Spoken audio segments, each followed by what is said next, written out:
Hello and welcome back to part 4 of my divorce story with my husband who cheated on me. Hello, if you're new here, my name is X Charles, also known as Charles Stewart. I'm navigating and documenting my life story about how I got divorced at 30 with a husband who cheated on me. And this is part 4 of the story. If you haven't watched part 1, part 2, part 3, please go and watch it because you're probably going to be very lost.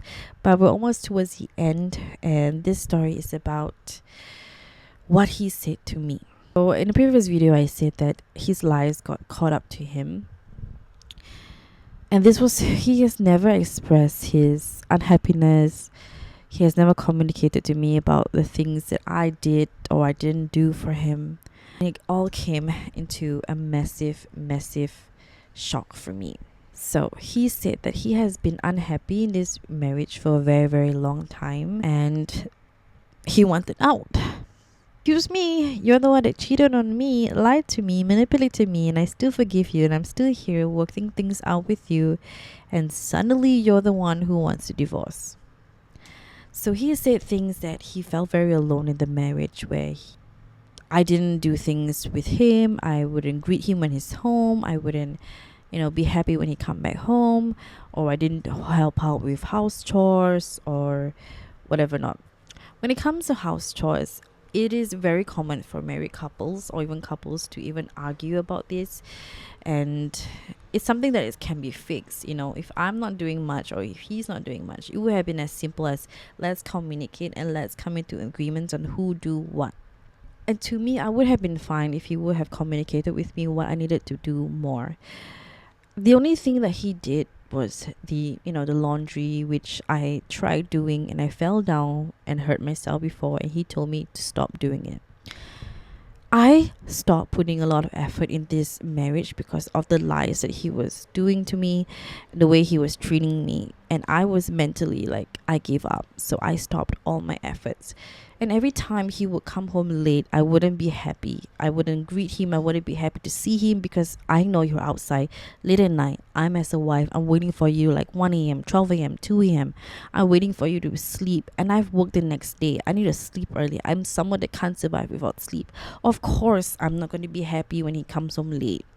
And he said to me that he thinks I'm not going to be a good mother because I don't take care of the house. Well, I get it, but I also don't get it because the house is a house and a human being. Like, how can you say that me as a woman would not be a good mother when you as a husband was cheating on your wife? And he said things that I'm no longer attractive, I don't make effort in how I look and whatever not. He said that he is someone who wants to be proud of who he brings out, and I just didn't make effort for him. He said that I was no longer attractive to him, right? And he said I'm not going to be a good mother, right? And I said that imagine if I got pregnant and I gain weight and I give birth and I still struggle to lose weight because I'm going to be a mom, I'm going to be taking care of the child. And if I gain weight and I am suddenly unattractive to you, you would have left me. You would have cheated on me. Would that make you a good husband? I was very devastated when he told me that because suddenly like everything was my fault. He gave me all these things that he has never expressed about, and I was shocked. I was like, okay, like if you're unhappy about these things, I can work on it. Household chores, sure. You want me to go to the gym? I could lose weight or whatever it is. Like, I'm not gonna look the same all the time. I'm not gonna look perfect all the time. I'm not gonna look 100% all the time. And I think at that point he really wanted a woman who would be at home looking good, serving him and greeting him all the time. To which I said that if he whatever that I give him, whatever treatment that I give him was a reflection of how he treated me. I stopped putting in effort because I knew he was up to some shit.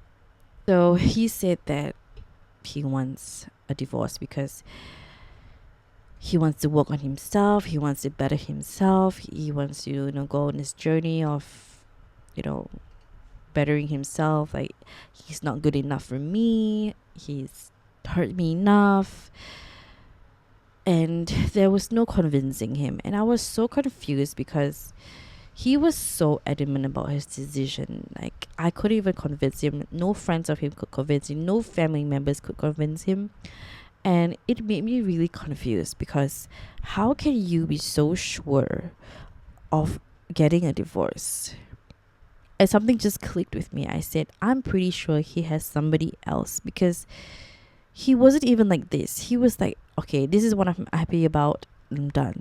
Even for me, when he treated me like trash, he treated me, he did so much shit to me, I was still like, at that point, I'm like, I don't know if I want a divorce. I should have been the one that's like, yeah, no, out.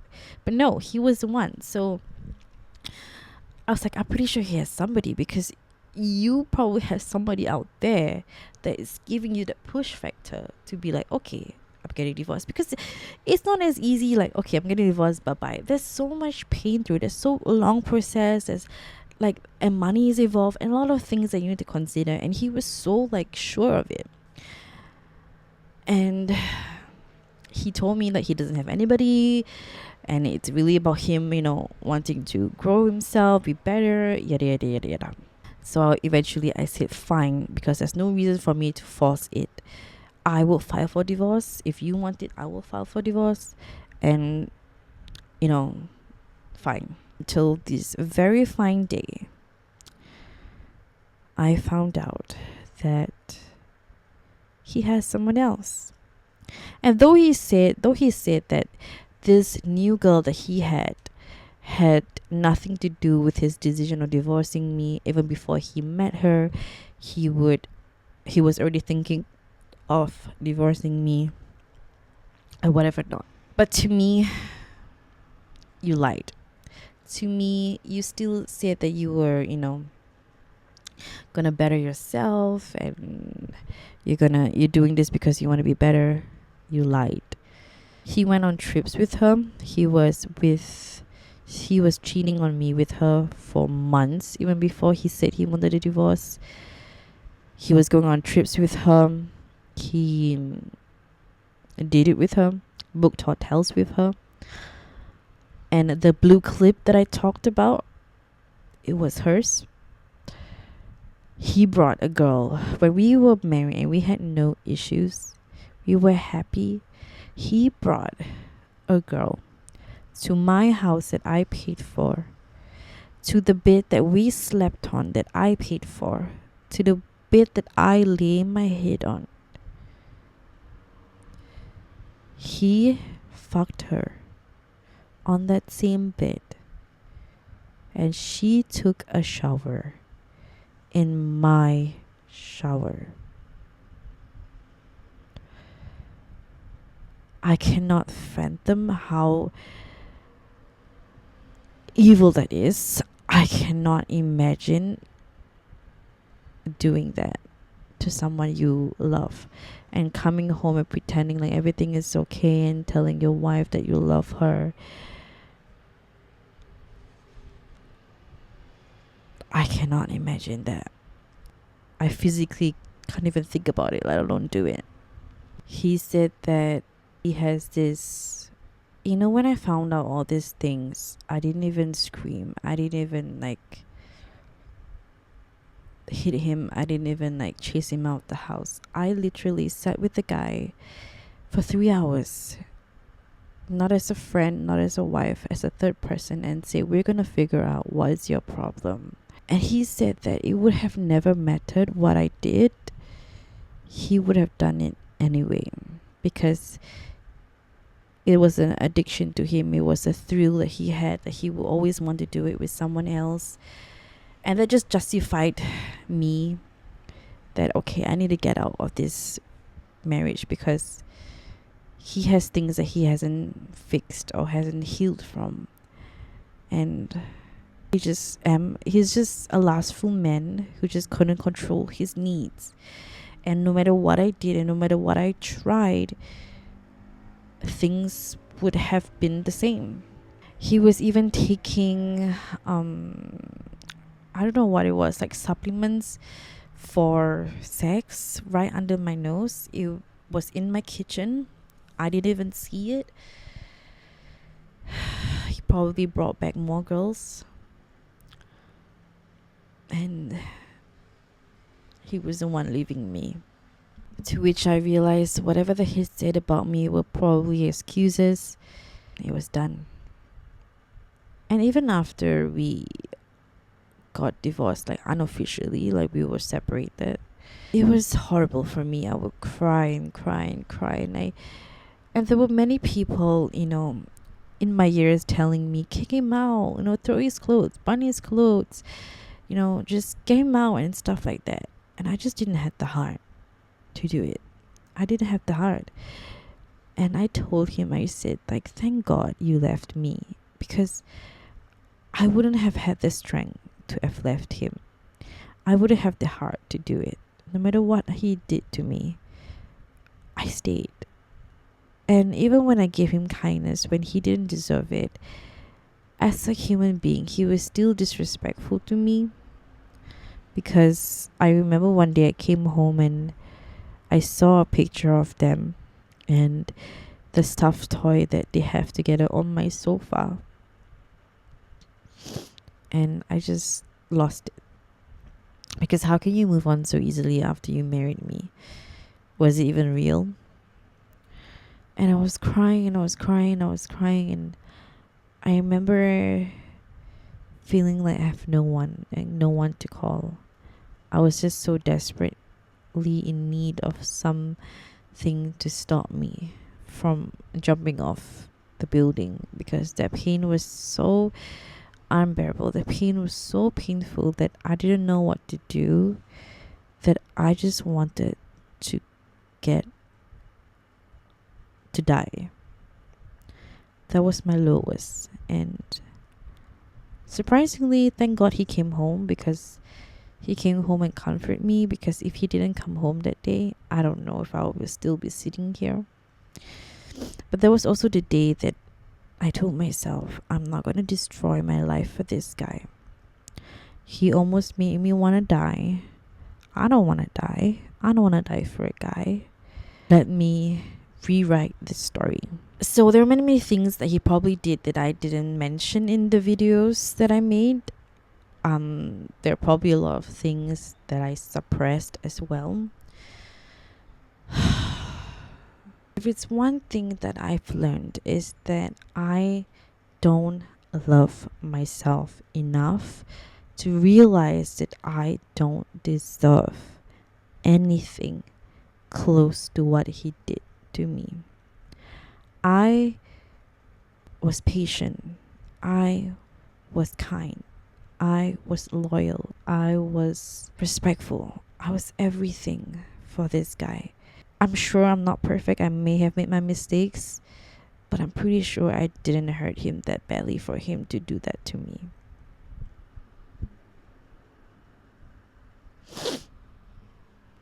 I know my worth now. I know what I deserve now.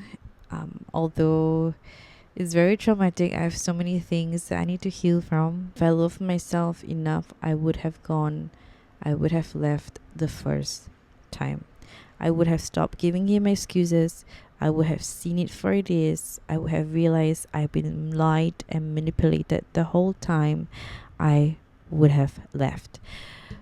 But till to this day, I do not regret being with him. I do not regret this experience, because it needed to happen for me. Because if it didn't happen, I wouldn't be here. I wouldn't be, restarting my life and doing things that are uncomfortable but needed to be done. I wouldn't be learning so much about myself and healing and just restarting my life. And I feel that with this pain and this misery that I felt, I am finally doing things for myself that I should have been doing from the very beginning.